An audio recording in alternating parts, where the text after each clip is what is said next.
बिस्मिल्लाह वस्सलातु वस्सलामु अला रसूलिल्लाह। कल हमने सोशल मीडिया पर एक पोस्ट डाली थी कि मुहर्रम उल हराम में शादी ब्याह की तकरीबात मुनक्किद न की जाए। इस पर अहले सुन्नत के कुछ लोग परेशान हो गए, हमसे सवाल करना शुरू किया कि मुफ्ती साहब के शायद मुहर्रम उल हराम में शादी ब्याह की तकरीबात मुनक्किद नहीं कर सकते। एक दो अहले सुन्नत के कुछ लोग हैं बेचारे बहुत जल्दी परेशान हो जाते हैं, सवालात करना शुरू कर देते हैं, आधी पोस्ट पढ़ते हैं या राब्ता ही नहीं करते कि इसका मतलब क्या है। तो अब राब्ता करेंगे तभी हम मतलब समझाएंगे। तो सबसे पहले तो जवाज़ का हुक्म तो मैं बाद में बताऊँगा। तो सबसे पहले मैं 2 हदीस पेश करूँगा और एक अक़ली दलील पेश करूँगा। 2 है, पहली हदीस जो है जो बुखारी शरीफ में मौजूद है, बश्शिरू वला तुनफ़िरू। नबी करीम अलैहिस्सलातु वस्सलाम ने फरमाया कि खुशखबरियाँ दो, खुशखबरी दो, नफ़रत न फैलाओ, नफ़रत न पैदा करो।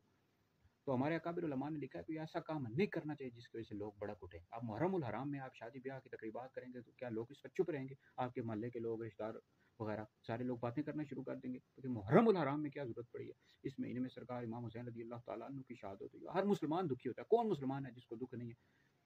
तो इससे नफ़रत फैलेगी माशरे के अंदर। लोग आप पर इल्ज़ाम भी लगाएँ कि शायद नासबी है, इसमें इसके दिल में अहले बैत का बुग़्ज़ है।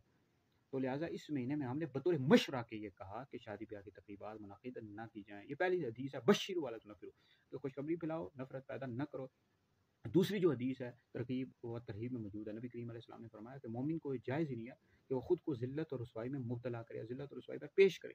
तो ज़ाहिर बात है, आप जब ये काम करेंगे, मुहर्रम उल हराम में शादी ब्याह की तकरीबात करेंगे, तो लोग आपको ज़लील करेंगे, तान व तशनीह का निशाना बनाएँगे ना। तो इस वजह से हमने बतौर मशवरा के ये कहा कि मुहर्रम उल हराम में शादी ब्याह की तकरीबात मुनक़्क़िद ना की जाए। और अक़ली जो दलील है वो ये है कि भई जब किसी का बाप मरता है, माँ फ़ौत हो जाती है, भाई, बहन, कोई भी करीबी रिश्तेदार फ़ौत होता है, जब सालाना आता है तो किस तरह एक होता है, लोग अफ़सोस भी कर रहे होते हैं और आते हैं, और जो घर वाले होते हैं वो कितने परेशान होते हैं। हालाँकि उस दिन भी वो शादी की तकरीब रख सकते हैं। कोई पूछे तो वो शादी की तकरीब इस दिन रख सकते हैं, तो वो कहेगा नहीं जी, इस दिन नहीं करना, इस दिन मेरा बाप फ़ौत हुआ था, माँ फ़ौत हुई थी। भई जब बाप और माँ का आप इतना ज़्यादा मकाम और मर्तबा है और इतना ख़्याल कर रहे हैं, इतना आपको दुःख है, तो जो जन्नती नौजवानों के सरदार हैं, नबी करीम अलैहि सलाम के नवासे हैं, मौला अली, सैयदा फ़ातिमा के बेटे हैं, इमाम हसन के भाई हैं, सैयदा ज़ैनब के भाई हैं, तो उनका कितना मकाम मर्तबा होगा, इमाम हुसैन रज़ियल्लाहु तआला अन्हु। तो लिहाज़ा ख़्याल किया करो अहले सुन्नत की। कुछ नासबी टोला भी है, वो भी इस तरह के जो है ना मुख्तलिफ़ इल्ज़ामात लगाना शुरू कर देते हैं।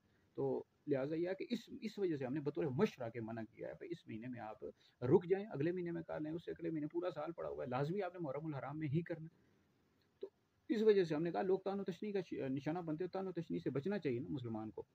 तो इस वजह से हमने और बाकी मुहर्रम उल हराम में अगर कोई शादी ब्याह की तकरीब करता है, जायज़ है, नाजायज़ और गुनाह नहीं है। ठीक है जी?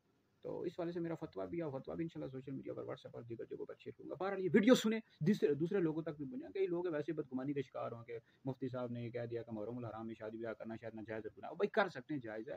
ये बतौर मशवरा के कहा, ये जो 2 हदीसें मैंने पेश की, इन पर गौर करो। कि सरकार इमाम हुसैन रज़ियल्लाहु तआला अन्हु का कितना मकाम मर्तबा है, करबला के जो अफ़राद थे उनको कितना ज़ुल्मन यज़ीद पलीद बदबख्त मलऊन ने शहीद करवा दिया, कितना ज़ुल्म हुआ है। तो लाज़मी है इस महीने में आपने करनी है, अगले महीने में कर लो, उससे अगले महीने में कर लो। तो भाई इस वजह से हमने बतौर मशवरा के कहा है। वीडियो सुनो, दीगर अफ़राद तक भी पहुँचाओ, ये आप लोगों के लिए बहुत बड़ा सदका जारिया है।